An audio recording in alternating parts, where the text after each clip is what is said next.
What's up, ladies and gentlemen of the internet? This is Radical Edward for Less Than Epic, and today we're doing something a little bit different. We have not touched on any kind of physical card games or board games or anything like that on this channel at this point, but it's something of a passion of a few of us here at the channel. Particularly Blister and I have a love for Magic the Gathering, and today we wanted to bring you a deck tech. We realized that some of you on the channel might not like card games, and maybe this video is not for you, but for those of you who enjoy Magic the Gathering like we do, hopefully you like this video and can provide us with some feedback down below so that we can improve this series for the future. Anyway, as the title describes, today we are going over a deck called THUD. It is a gimmick deck of sorts, and if you are just looking for the deck list or want to follow along as well, we've got the MTG Vault link to the deck down below. As with most decks we will be covering on this channel, this is a standard deck. The date today is 10/13/2018, so we are in the Guilds of Ravnica block, and the deck uses cards all throughout this block. So let's kick it off with the namesake of the deck, THUD. When Blister first showed me the strategy he was coming up with for this deck, THUD, I absolutely loved it because it meant that you could play a mono-green aggro type of deck, but then also run this THUD card, which allowed you to do massive damage with something like a Gigantosaurus. I'm getting ahead of myself, but we'll see that later.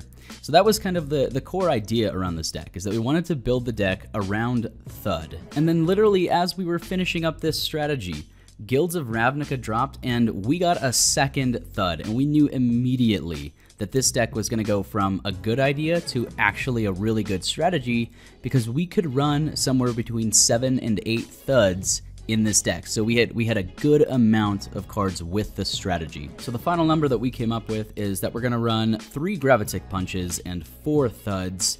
We ran only 3 Gravitic Punches just because we wanted other strategies in the deck to have enough cards to work, but we did sideboard one of the Gravitic Punches, and we have some scenarios that you would sub that in. So let's move on to the next part of the deck. So I'm going over the largest portion of the deck next. This is the mana strategy of the deck. So just because a huge chunk of this deck runs between 3 and, well, potentially 12 mana, this deck needs a lot of mana ramp in order to work correctly. So a whopping 34 cards in this deck, that's over 50% of the deck, revolves strictly around getting the right mana that you need onto the field. Now, of course, we had to run 4 Llanowar Elves. I think that's pretty much a staple of any green mana ramp aggro deck, and we're definitely running the 4 Llanowars in this case.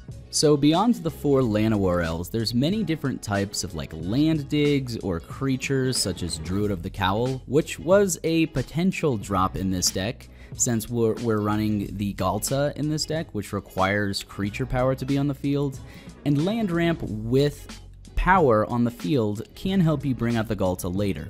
But we actually landed on Elfheim Druid, since that if you don't have red or green mana on the field, say you get unlucky and you get all your reds or you didn't get a single red, you need the dig from Grow from the Ashes in order to dig through your deck and reliably get that mana onto the field. So that's why we landed with the Elfheim Grow from the Ashes combo. And even if you aren't able to pull off the Elfheim Kicker into Grow from the Ashes for 2 mana dig, you can still get that 1 mana dig pretty reliably for 3 mana, which matches any other type of elf or other type of land dig you would want to run in order to dig through your deck for a land. So the curve is really good, and if it curves really nicely for you, you can get those 2 land.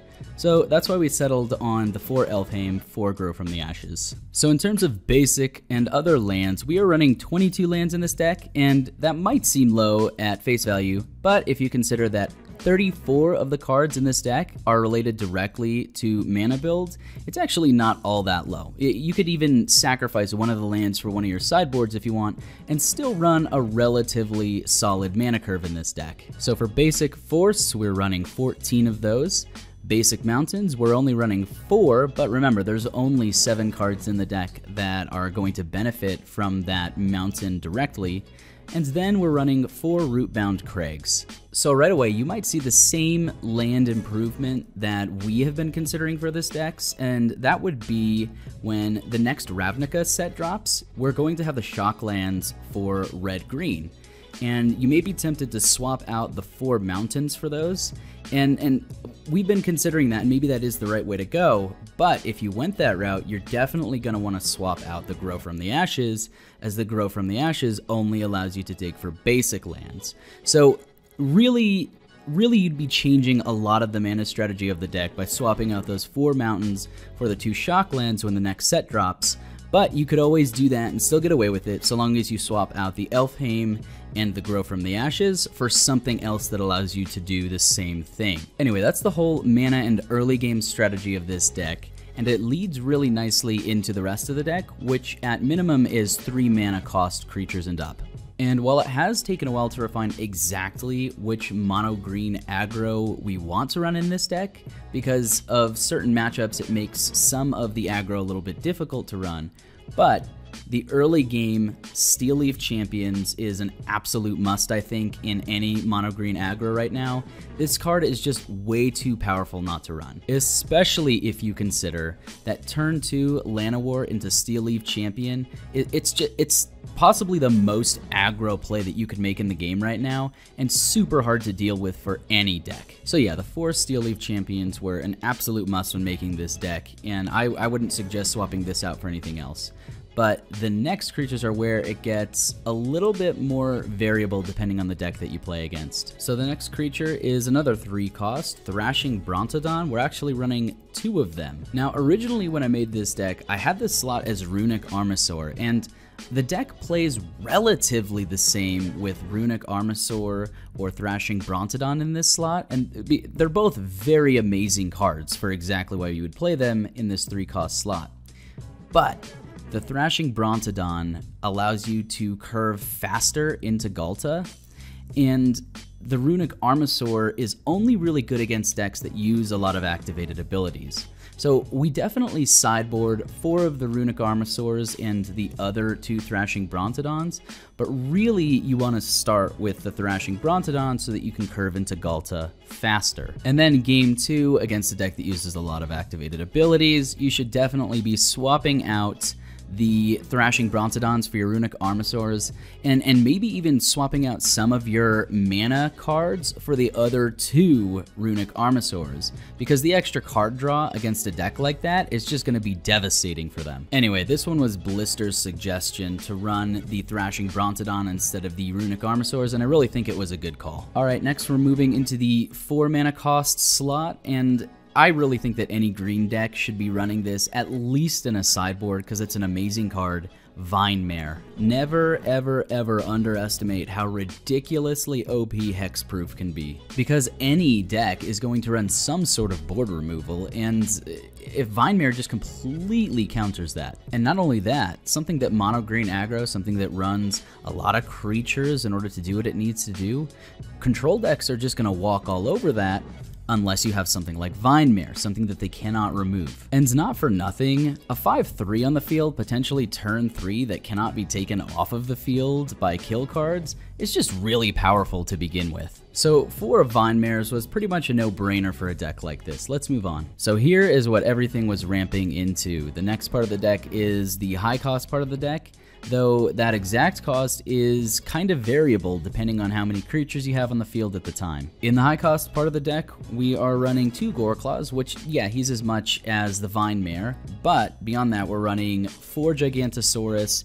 and 3 Galtas. This is the really expensive part of the deck. But really it's not too expensive considering that if you play Llanowar Elves turn 1, drop down the Steel Leaf, then drop down the Vinemare or the Goreclaw, it doesn't really matter, you can ramp pretty much immediately turn 4 into the Galta or the Gigantosaurus. It's really not much mana ramp that's needed to do that, so long as the other parts of that strategy don't get removed. Turn 4 you could be laying down any of these high cost cards, and that's extremely important if we go back to the start of the deck. What's the theme? THUD. So we need to be ramping into these high cost creatures very quickly, and I think the deck does a really good job of that. We ramp into the Steel Leaf, into the Vinemare or Goreclaw, and then into the Gigantosaurus and the Galta. And not for nothing, just having that much aggro on the field that could be swinging at the enemy, a lot of the time with Trample, if you consider the Goreclaw to be part of the strategy, one of your win cons, that's a lot of aggro that could just swing at the face of the enemy and win. The deck can win like that, and it does pretty often. But then, you add on top of that another win con strategy if your opponent is able to block or stop a lot of damage, your THUDs. And this is where I think the deck really starts to shine. The mono green aggro strategy, it's pretty well founded, it's pretty simple to pull off, but then you just drop this massive, nearly uncounterable or unblockable THUD damage with these giant turn 4 drops like Galta and Gigantosaurus. Or even the Steel Leaves or Vinemares combined with Goreclaw, you're looking at potentially a 1 mana cost 6 damage in their face that's not blockable. And it's not combat damage either, so decks like Turbo Fog can't really block it. And I actually had that happen once in a standard tournament with this deck. I was playing against the $800 to $1,000 standard Turbo Fog. You know, it's taking massive amounts of turns, but once I got them down to 12 damage, just drop a Galta and thud them in the face. They can't block it. It's not combat damage. And when you consider that this deck is only really going to cost you about $100 to put together to compete with decks like Turbo Fog or other really powerful decks right now, that's when this deck starts to become really fun to me. Yeah, maybe it's not the most amazing or well thought out strategy, but it's an extremely effective strategy because you're not really depending on just getting that creature damage in there. It's helpful, the creature damage allows you to ramp into the THUDs, but you don't really have to rely on that creature damage in order to win the game. In fact, one of the most hilarious strategies in the deck I've actually pulled off a couple of times in standard tournaments is to ramp into the Gigantosaurus turn 4, and then turn 5, just drop the Gravitic Punch and then Thud, all on the exact same turn. They can't do anything about it. You just drop 20 damage in their face turn 5. That is nearly unblockable unless they're running hard counter decks. And that really, I think, is the major weakness of this deck, is the counter ability of everything going on. If your big creatures get countered, if your THUDs get countered, especially after you've paid that sacrifice cost, this deck just becomes really hard to run, and that is where I want to move over to the sideboard of this deck. So I've already mentioned that our other Gravitic Punch is sitting in the sideboard. That could be useful depending on the deck you're facing. You've got the Runic Armasaurs in there as well. I've already gone over exactly why you would want those in your sideboard. And then your other 2 Thrashing Brontodons. But here's where it gets interesting. In this sideboard, we're also running 4 Run Amok. This isn't going to help you against the counter decks, but it might help you against other types of decks that are able to just stop a lot of your THUD damage, but aren't really stopping a lot of your creature damage. In that case, you would want to maybe drop 4 of the THUDs for 4 Run Amok. So for counter decks, since we know that that's one of the major weaknesses of this deck, Blister had a really good suggestion that I think really rounded out this deck and makes the sideboard really useful against the counter deck. We're running 4 Carnage Tyrants in this sideboard. I already mentioned earlier how Vinemare is really good against counter decks, but I think having the Carnage Tyrant in here really just rounds out the ability to counter what the counter deck is trying to do. So what you would do if you're facing a counter deck is actually to swap out the Gigantosaurus for the Carnage Tyrant. It increases your curve of mana a little bit, but it allows you to have a card that can't be countered and then also can't be removed.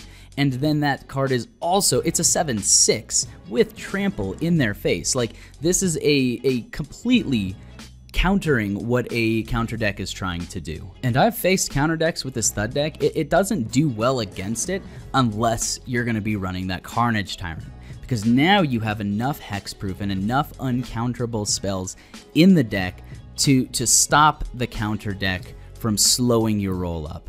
I think you would also do this swap just against any other deck, especially black decks. Something that runs a lot of creature removal is going to do really well against the THUD deck. So just really pay attention when you're facing somebody and make sure to make that swap in your sideboard. You really can't go wrong with swapping out into the Carnage Tyrant from the Gigantosaurus if they're running a lot of creature removal. Anyway, that's the whole deck in its entirety. I'll put it up here on screen again for you. In terms of power level of this deck, we really haven't come up with a way of ranking our decks in terms of their power level yet. We'll probably do that for future deck tech videos, and if you have any suggestions for that, leave them down below. We want to do something that is fun and on topic for the channel, but for now, let's just say that this deck does well in Standard.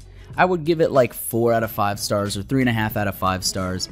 It's a sleeper deck, I think. It does really well against decks which should be winning a lot of their games, like Turbo Fog. And that's because the aggro strategy of this deck kind of rounds out that early game for it. It's really hard for like a token or Boros type of deck to just completely swarm it off of the board.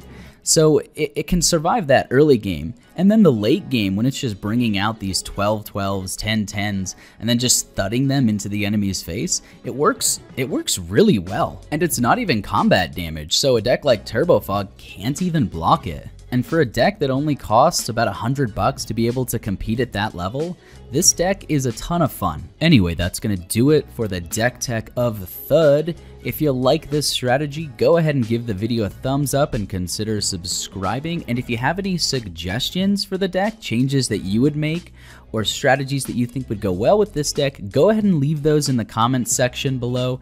Really stoked to have a conversation about strategies that all of you guys have for us. And also, if there are any decks or strategies you would like us to build decks around, let us know that in the comments section as well, because we like to build things and take them into Standard tournaments. A couple of the decks that Blister and I are currently making, which may make an appearance in future deck tech videos, are a Boros Goblins deck, a blue-black Super Control deck, and then a green-black Golgore deck. I'm not quite sure what Blister is doing with that one, but we've been doing a bunch of trading, and I think it's coming together pretty well, so I'm looking forward to seeing what he does with that, especially since it's running Vraska in it. Anyway, thanks for watching, everyone, and this is Radical Edward, signing out.